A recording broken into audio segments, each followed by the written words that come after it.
ಎಲ್ಲ ಚಂದನ ವಾಹಿನಿಯ ವೀಕ್ಷಕರಿಗೆ ಈ ನಿಮ್ಮ ಯೋಗ ಗುರುವಿನ ಅನಂತ ಪ್ರಣಾಮಗಳು. ವೀಕ್ಷಕರೇ, ಇವತ್ತು ವಿಜ್ಞಾನ ದಿನೇ ದಿನೇ ಬೆಳೀತಾ ಇದೆ. ಮಾನಸಿಕ ದೈಹಿಕವಾದ ಒತ್ತಡ ಎಲ್ಲರಿಗೂ ಕೂಡ ಆಗ್ತಾ ಇದೆ. ಹಾಗಾಗಿ ಕಾರ್ಯಚಟುವಟಿಕೆಗಳಲ್ಲಿ ತಮ್ಮ ಕಾರ್ಯದಲ್ಲಿ ತೊಡಗಿಸಿಕೊಂಡು ಎಷ್ಟೊಂದು ಉದ್ಯೋಗಿಗಳು ತಮ್ಮ ಕಚೇರಿಯಲ್ಲಿ ಮಾನಸಿಕ ಒತ್ತಡವನ್ನು ಅನುಭವಿಸ್ತಿದ್ದಾರೆ. ಹಾಗಾಗಿ ಕಾರ್ಯಚಟುವಟಿಕೆಯಲ್ಲಿಯೇ ಅವರ ಕಾರ್ಯ ಮಾಡುವಂಥ ಸ್ಥಳದಲ್ಲಿಯೇ ಅವರು ಯಾವ ರೀತಿ ಯೋಗವನ್ನು ಮಾಡಿ ಉದ್ಯೋಗಿಗಳಿಗಾಗಿ ಹಾಗೂ ವೃತ್ತಿಪರರಿಗಾಗಿ ಯೋಗ ಎಂಬ ಶೀರ್ಷಿಕೆಯಲ್ಲಿ ಈ ದಿನದ ಒಂದು ಸಂಚಿಕೆಯನ್ನು ಪ್ರಾರಂಭ ಮಾಡೋಣ. ಎಲ್ಲ ವೃತ್ತಿಪರರಿಗೆ ಈ ಒಂದು ಯೋಗ ಸಂಚಿಕೆ ಡೆಡಿಕೇಟ್ ಮಾಡ್ತಾ ಇದ್ದೀವಿ. ಎಲ್ಲರೂ ಕೂಡ ತಮ್ಮ ತಮ್ಮ ಕಾರ್ಯ ಸ್ಥಳದಲ್ಲಿಯೇ ಯೋಗವನ್ನು ಮಾಡಿ ಎಲ್ಲರೂ ಆರೋಗ್ಯವಾಗಿರಿ ಅಂತ ಹೇಳ್ತಾ, ಕಾರ್ಯ ಸ್ಥಳದಲ್ಲಿ ಯಾವ ಎಲ್ಲ ಅಭ್ಯಾಸಗಳನ್ನು ಕುರ್ಚಿಯಲ್ಲೇ ಕುಳಿತು ಮಾಡಬಹುದು ಅಂತಹ ಯೋಗ ಅಭ್ಯಾಸಗಳನ್ನು ಇವತ್ತು ಪ್ರಾರಂಭ ಮಾಡೋಣ. ಬನ್ನಿ, ಕುರ್ಚಿಯಲ್ಲಿ ಕುಳಿತು ಮಾಡುವಂಥ ಯೋಗದ ಅಭ್ಯಾಸಗಳಿಗೆ ಸಿದ್ಧರಾಗೋಣ. ಮೊದಲಿಗೆ ಕುರ್ಚಿಯಲ್ಲಿ ಆರಾಮವಾಗಿ ಕುಳಿತುಕೊಳ್ಬೇಕು. ಮುಖ್ಯವಾಗಿ ವಿಶೇಷವಾಗಿ ನಾವು ಇಲ್ಲಿ ಗಮನಿಸಬೇಕಾಗಿರೋದು ಬೆನ್ನು ನೇರವಾಗಿರಬೇಕು. ಬೆನ್ನು ನೇರವಾಗಿರಿಸಿ ಕುಳಿತುಕೊಳ್ಳಿ. ನಂತರ ಕೈಗಳಲ್ಲಿ ಚಿನ್ಮುದ್ರೈ, ಎರಡು ಕೈಗಳಲ್ಲಿ ಚಿನ್ಮುದ್ರೆಯನ್ನು ಇರಿಸಿಕೊಳ್ಳೋಣ. ಕಣ್ಣುಗಳನ್ನು ಮೃದುವಾಗಿ ಮುಚ್ಚಿ 3 ಬಾರಿ ಚೆನ್ನಾಗಿ ಆಳವಾದ ಉಸಿರಾಟ, ದೀರ್ಘವಾದ ಉಸಿರಾಟವನ್ನು ಮಾಡೋಣ. ದೀರ್ಘವಾದ ಉಸಿರು ತೆಗೆದುಕೊಳ್ಳಿ. ಉಸಿರನ್ನು ಸಂಪೂರ್ಣ ಹೊರ ಹಾಕಿ. ಮತ್ತೊಮ್ಮೆ ಉಸಿರು ತೆಗೆದುಕೊಳ್ಳಿ. ಪೂರ್ಣ ಶರೀರ ಶಕ್ತಿಯುತವಾಗುತ್ತಿದೆ ಎಂದು ಭಾವಿಸಿಕೊಳ್ಳಿ. ಹಾಗೆ ಉಸಿರು ಹೊರ ಹಾಕುತ್ತಾ ಸಂಪೂರ್ಣ ಶರೀರ ವಿಶ್ರಾಂತಗೊಳ್ಳುತ್ತಿದೆ ಎಂದು ಭಾವಿಸಿಕೊಳ್ಳೋಣ. ಮತ್ತೊಮ್ಮೆ ದೀರ್ಘವಾದ ಉಸಿರು ತೆಗೆದುಕೊಳ್ಳಿ. ಉಸಿರನ್ನು ಹೊರ ಹಾಕೋಣ. ಈಗ ಪ್ರಾರ್ಥನೆಯಿಂದ ಪ್ರಾರಂಭ ಮಾಡೋಣ. 2 ಕೈಗಳನ್ನು ಜೋಡಿಸಿ ಎದೆ ಮಧ್ಯೆ ಇರಿಸಿಕೊಳ್ಳಿ. ಪ್ರಣಮಾಸನ. ಪ್ರಾರ್ಥನೆ.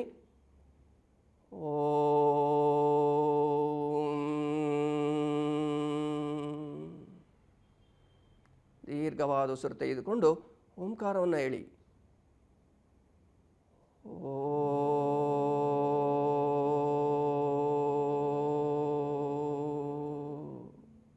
ಮತ್ತೊಮ್ಮೆ ದೀರ್ಘವಾದ ಉಸಿರೊಳಕ್ಕೆ.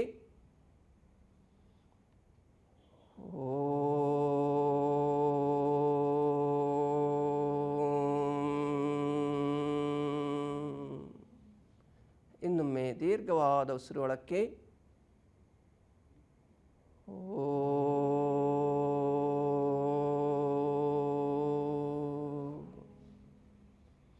ಈಗ 2 ಕೈಗಳನ್ನು ಮೃದುವಾಗಿ ಉಜ್ಜಿ ಕಣ್ಣಿನ ಮೇಲಿರಿಸಿ ಕೆನ್ನೆ ಮೇಲೆ ಜಾರಿಸ್ತಾ ಕಣ್ಣುಗಳನ್ನು ಬಿಡಿಸಿ. ಓಂಕಾರದ ತರಂಗಗಳಿಂದ ಇಡೀ ಮಾನಸಿಕ ಮೆದುಳಿನ ಭಾಗದ ಎಲ್ಲ ನರಗಳು ಚೆನ್ನಾಗಿ ಕಾರ್ಯವನ್ನು ಪ್ರಾರಂಭಿಸುತ್ತವೆ. ಈಗ ಕುಳಿತು ಮಾಡುವಂತಹ ಅಭ್ಯಾಸಗಳಿಗೆ ಸಿದ್ಧರಾಗೋಣ. ಮೊದಲನೇದಾಗಿ ನಾವು ಉಸಿರಾಟದ ಅಭ್ಯಾಸಗಳು. ಯಾವುದೇ ಕಾರ್ಯ ಮಾಡಬೇಕಾದ್ರೆ ನಮ್ಮ ಉಸಿರು ಬಹಳ ಮುಖ್ಯ. ನಾವು ಜೀವಂತವಾಗಿ ಇರೋದರಿಂದಲೇ ಎಲ್ಲ ಕೆಲಸ ಮಾಡಲಿಕ್ಕೆ ಸಾಧ್ಯ ಆಗ್ತಿದೆ. ಆ ದೃಷ್ಟಿಯಿಂದ ನಮ್ಮ ಉಸಿರನ್ನೇ ನಾವು ಎಷ್ಟೊಂದು ಜನ ಗಮನಿಸ್ತಾ ಇರೋದಿಲ್ಲ. ಈ ಉಸಿರನ್ನು ಗಮನಿಸ್ತಕ್ಕಂಥದ್ದು ಪ್ರತಿಯೊಬ್ಬರಿಗೂ ಕೂಡ ಬಹಳ ಮುಖ್ಯವಾಗಿದೆ. ಸೊ ಈಗ ಉಸಿರಾಟದ ಅಭ್ಯಾಸಗಳನ್ನು ಮಾಡ್ತೇವೆ. ಮೊದಲನೇದಾಗಿ ಕೈಗಳನ್ನು ಎಣೆದು ಎದೆ ಮಧ್ಯೆ ಇರಿಸ್ಕೊಳ್ಳಿ. ಉಸಿರು ತೆಗೆದುಕೊಳ್ತಾ ನಿಧಾನ ಕೈಗಳನ್ನು ಮುಂದಕ್ಕೆ ಚಾಚಿ ಎದೆಯ ನೇರಕ್ಕೆ ಮುಂದಕ್ಕೆ ಚಾಚಬೇಕು. ಹಾಗೆ ಉಸಿರನ್ನು ಹೊರ ಹಾಕುತ್ತಾ ನಿಧಾನ ಕೈಗಳನ್ನು ಎದೆಯ ಹತ್ತಿರಕ್ಕೆ ತೆಗೆದುಕೊಳ್ಳೋಣ. ಇನ್ನೊಮ್ಮೆ ಮಾಡೋಣ. ದೀರ್ಘವಾದ ಉಸಿರು ತಗೊಳ್ತಾ ಕೈಗಳು ಮುಂದಕ್ಕೆ, ಉಸಿರು ಹೊರ ಹಾಕುತ್ತಾ ನಿಧಾನ ಹಿಂದಕ್ಕೆ. ಇದೇ ಅಭ್ಯಾಸವನ್ನು ಹಣೆಯ ನೇರಕ್ಕೆ ಮಾಡೋಣ. ಉಸಿರು ತಗೊಳ್ತಾ ನಿಧಾನ ಕೈಗಳನ್ನು ಹಣೆಯ ನೇರಕ್ಕೆ ಮುಂದಕ್ಕೆ ಚಾಚಿ, ಮುಖದಲ್ಲಿ ಹಸನ್ಮುಖವಿರಲಿ, ಮೊಣಕೈ ನೇರವಾಗುವಷ್ಟು ಚೆನ್ನಾಗಿ ಕೈಗಳನ್ನು ಹಣೆಯ ನೇರಕ್ಕೆ ಚಾಚಬೇಕು. ಉಸಿರನ್ನು ಹೊರ ಹಾಕುತ್ತಾ ನಿಧಾನವಾಗಿ ಕೈಗಳನ್ನು ಎದೆಯ ನೇರಕ್ಕೆ ತರಬೇಕು. ಕೈಗಳ ಭುಜದ ಭಾಗವನ್ನು ಸಡಿಲ ಮಾಡ್ಕೋಬೇಕು. ನಂತರ ನಿಧಾನ ಉಸಿರು ಒಳಕ್ಕೆ, ಹಣೆಯ ನೇರಕ್ಕೆ ಮುಂದಕ್ಕೆ ಚಾಚಿ, ಹಾಗೆ ಉಸಿರನ್ನು ಹೊರ ಹಾಕುತ್ತಾ ನಿಧಾನ ಹಿಂದಕ್ಕೆ. ಇದೇ ಅಭ್ಯಾಸ ಈಗ ತಲೆಯ ನೇರಕ್ಕೆ ಮಾಡೋಣ. ಉಸಿರು ತಗೊಳ್ತಾ ಕೈಗಳನ್ನು ಚೆನ್ನಾಗಿ ಮೇಲಕ್ಕೆ ತೆಗೆದುಕೊಳ್ಳಿ. ತಲೆಯ ನೇರಕ್ಕೆ ಮೇಲಕ್ಕೆ ಎಗ್ಗಿಸೋಣ. ಈ ಭಾಗದಲ್ಲಿ ಶ್ವಾಸಕೋಶದ ಮೇಲ್ಭಾಗ ಚೆನ್ನಾಗಿ ಆಕ್ಟಿವೇಟ್ ಆಗುತ್ತೆ. ಈಗ ಉಸಿರನ್ನು ಹೊರ ಹಾಕುತ್ತಾ ನಿಧಾನವಾಗಿ ಕೈಗಳನ್ನು ಕೆಳಕ್ಕೆ ತರೋಣ. ಮತ್ತೊಮ್ಮೆ ಇದೇ ಅಭ್ಯಾಸ ಮಾಡೋಣ. ಉಸಿರು ತಗೊಳ್ತಾ ನಿಧಾನ ಕೈಗಳು ಮೇಲಕ್ಕೆ, ಸಾಧ್ಯವಾದಷ್ಟು ಮೇಲಕ್ಕೆ ಬೆಳೆಸಿ ಮೊಣಕೈ ನೇರ, ಕೈ ತೋಳು ಕಿವಿಗೆ ತಾಗುವಂತೆ ಮೇಲಕ್ಕೆ ಚಾಚಬೇಕು. ಹಾಗೆ ಉಸಿರು ಹೊರ ಹಾಕುತ್ತಾ ನಿಧಾನ ಕೆಳಕ್ಕೆ. ಈಗ ಎರಡು ಕೈಗಳನ್ನು ಬಿಡಿಸಿ ತೊಡೆಯ ಮೇಲೆ ಇಸ್ಕೊಳ್ಳಿ. ದೀರ್ಘವಾದ ಉಸಿರು ತೆಗೆದುಕೊಂಡು ಹೊರ ಹಾಕೋಣ.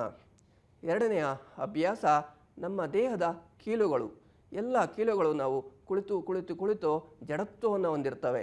ಸೊ ಆ ಕೀಲುಗಳನ್ನು ಸಡಿಲ ಮಾಡುವುದರಿಂದ ದೇಹಕ್ಕೆ ನವಚೈತನ್ಯ ಲಭಿಸುತ್ತದೆ. ಹಾಗಾಗಿ ಕಾಲು ಬೆರಳಿನಿಂದ ಕತ್ತಿನವರೆಗೆ ಇರತಕ್ಕಂಥ ಎಲ್ಲ ಕೀಲುಗಳನ್ನು ಸಡಿಲ ಮಾಡುವಂಥ ಪ್ರಯತ್ನ ಮಾಡೋಣ. ಮೊದಲಿಗೆ ಕಾಲು ಬೆರಳಿನ ಅಭ್ಯಾಸ. ನಿಧಾನ ಕಾಲು ಬೆರಳುಗಳನ್ನು ಮುಂದಕ್ಕೆ ಚಾಚಿ, ಕಾಲು ಬೆರಳುಗಳನ್ನು ಮೇಲಕ್ಕೆ ಹಾಗೂ ಕೆಳಕ್ಕೆ 5 ಬಾರಿ ಅಭ್ಯಾಸವನ್ನು ಮಾಡೋಣ. ನಿಧಾನ ಮೇಲೆ ಕೆಳಕ್ಕೆ, ಮೇಲೆ ಕೆಳಕ್ಕೆ, ಮೇಲೆ ಕೆಳಕ್ಕೆ. ಹಾಗೆ ಕಾಲು ಮಣಿಕಟ್ಟುಗಳ ಅಭ್ಯಾಸ. ಕಾಲು ಮಣಿಕಟ್ಟುಗಳು ಮೇಲಕ್ಕೆ, ಚೆನ್ನಾಗಿ ಮೇಲಕ್ಕೆ, ಪಾದಗಳನ್ನು ಮೇಲಕ್ಕೆ ಎಳೆದುಕೊಳ್ಳೋಣ. ಉಸಿರು ಹೊರ ಹಾಕುತ್ತಾ ಕಾಲು ಪಾದಗಳನ್ನು ಕೆಳಕ್ಕೆ ಚೆನ್ನಾಗಿ ಸಾಧ್ಯವಾದಷ್ಟು ಕೆಳಕ್ಕೆ ಎಳಿತಾ ಬನ್ನಿ. ಉಸಿರು ತಗೊಳ್ತಾ ಮೇಲೆ, ಉಸಿರು ಹೊರ ಹಾಕುತ್ತಾ ಕೆಳಕ್ಕೆ, ಮತ್ತೊಮ್ಮೆ ಮೇಲಕ್ಕೆ, ಉಸಿರು ಹೊರಕ್ಕೆ.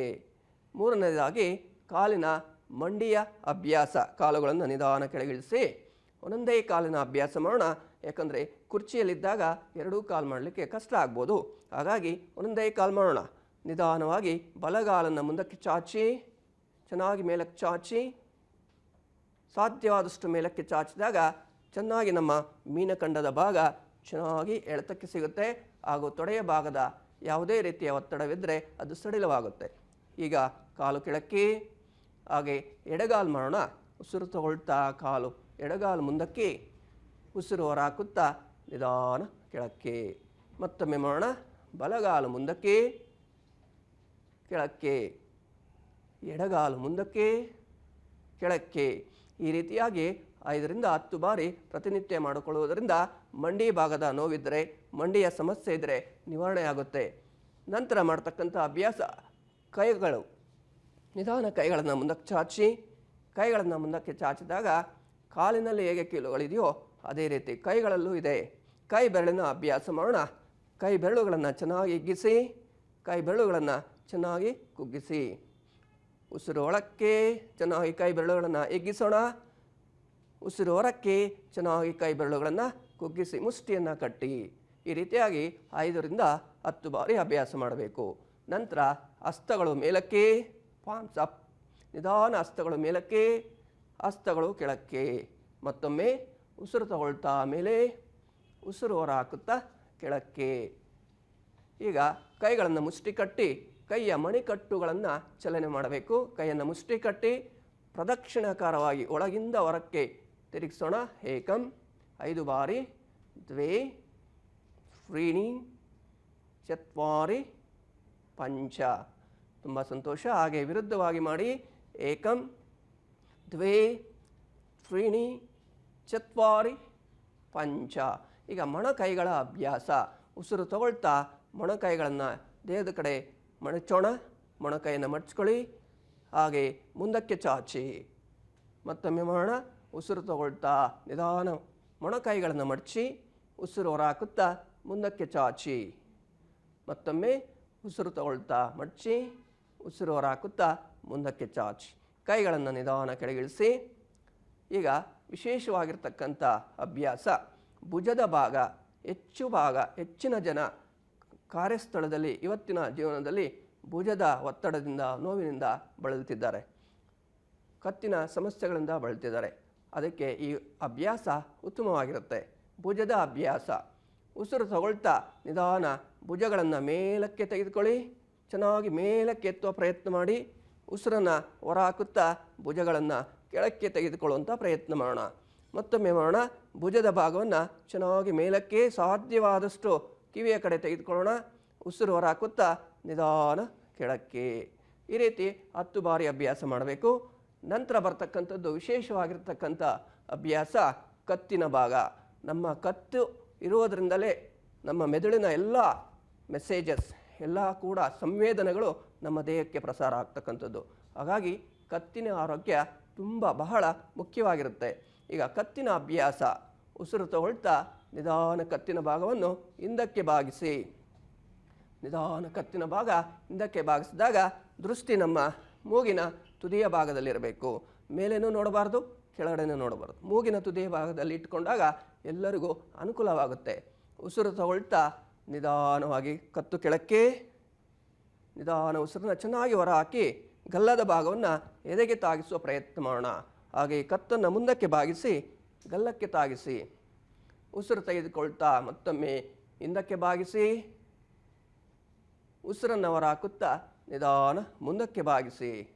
ಈ ರೀತಿಯಾಗಿ 5 ರಿಂದ 10 ಬಾರಿ ಅಭ್ಯಾಸವನ್ನು ಮಾಡಿಕೊಂಡ ನಂತರ ಕತ್ತಿನ ಭಾಗವನ್ನು ನೇರ ಮಾಡಬೇಕು. ನೇರ ಮಾಡಿ ಎಡ ಹಾಗೂ ಬಲಕ್ಕೆ ಬಾಗಿಸುವ ಅಭ್ಯಾಸ. ಉಸಿರು ಹೊರ ಹಾಕುತ್ತಾ ನಿಧಾನವಾಗಿ ನಿಮ್ಮ ಬಲ ಪಕ್ಕಕ್ಕೆ ಕತ್ತಿನ ಭಾಗವನ್ನು ಬಾಗಿಸಿ, ಬಲಕ್ಕೆ ಬಾಗಿಸಿ ಕಿವಿಯ ಭಾಗವನ್ನು ಭುಜಕ್ಕೆ ತಾಗಿಸುವ ಪ್ರಯತ್ನ ಮಾಡಬೇಕು. ಕತ್ತಿನ ಭಾಗ ನೇರ. ಹಾಗೆ ಎಡಕ್ಕೆ ಬಾಗಿಸಿ ಕಿವಿಯನ್ನು ಸಾಧ್ಯವಾದಷ್ಟು ಭುಜಕ್ಕೆ ತಾಗಿಸುವಷ್ಟು ಚೆನ್ನಾಗಿ ಪಕ್ಕಕ್ಕೆ ಬಾಗಿಸೋಣ. ಮತ್ತೊಮ್ಮೆ ಮೇಲಕ್ಕೆ, ಬಲ, ಮೇಲೆ, ಎಡ, ಮೇಲೆ. ಈ ರೀತಿಯಾಗಿ 5 ರಿಂದ 10 ಬಾರಿ ಅಭ್ಯಾಸ ಮಾಡೋಣ. ಮುಂದೆ ಬಲ ಹಾಗೂ ಎಡಕ್ಕೆ ತಿರುಗಿಸುವಂಥ ಅಭ್ಯಾಸ ಮಾಡೋಣ. ನಿಧಾನ ಕತ್ತಿನ ಭಾಗವನ್ನು ಬಲಕ್ಕೆ ತಿರುಗಿಸಿ, ಮುಂದಕ್ಕೆ, ಎಡ ಹಾಗೂ ಮುಂದಕ್ಕೆ ದೀರ್ಘವಾದ ಉಸಿರು ತೆಗೆದುಕೊಂಡು ಹೊರ ಹಾಕೋಣ. ಈ ರೀತಿಯಾದಂಥ ಸರಳವಾಗಿರತಕ್ಕಂಥ ಅಭ್ಯಾಸಗಳನ್ನು ಮಾಡುವುದರಿಂದ ಇಡೀ ಶರೀರ ಚೈತನ್ಯಮುಖವಾಗುತ್ತೆ. ಕೊನೆಯದಾಗಿ ನಾವು ನಮ್ಮ ಒಂದು ಪ್ರಾಣಾಯಾಮದಿಂದ ಮುಕ್ತಾಯ ಮಾಡೋಣ. ಬೆನ್ನು ನೇರವಾಗಿರಲಿ. ನಾದ ಅನುಸಂಧಾನ ಅಂತ ನಾವು ಕರಿತೀವಿ. ನಾದ ಅನುಸಂಧಾನ ಅಂದರೆ ಉಸಿರಿನ ಸಂವೇದನೆಯನ್ನು ಗಮನಿಸ್ತಾ, ಶಬ್ದ ತರಂಗಗಳನ್ನು ಗಮನಿಸ್ತಾ ಇಡೀ ಶರೀರವನ್ನು ವಿಶ್ರಾಂತಿ ಮಾಡ್ತಕ್ಕಂಥ ಕಲೆ. ದೀರ್ಘವಾದ ಉಸಿರು ತೆಗೆದುಕೊಂಡು ಓಂಕಾರನಾದವನ್ನು 3 ಬಾರಿ ಮಾಡೋಣ. ದೀರ್ಘವಾದ ಉಸಿರು ಒಳಕ್ಕೆ, ಕಣ್ಣುಗಳು ಆಯಾಗಿ ಮುಚ್ಚಿರಲಿ. ಉಸಿರು ಹೊರ ಹಾಕುತ್ತಾ ಓಂಕಾರನಾದವನ್ನು ಮಾಡಿ. ದೀರ್ಘವಾದ ಉಸಿರು ತಗೊಳ್ಳಿ. ಓ.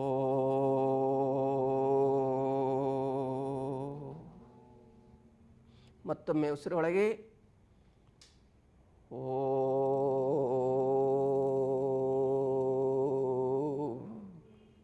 ಇನ್ನೊಮ್ಮೆ ಉಸಿರು ಒಳಕ್ಕೆ. ಓ.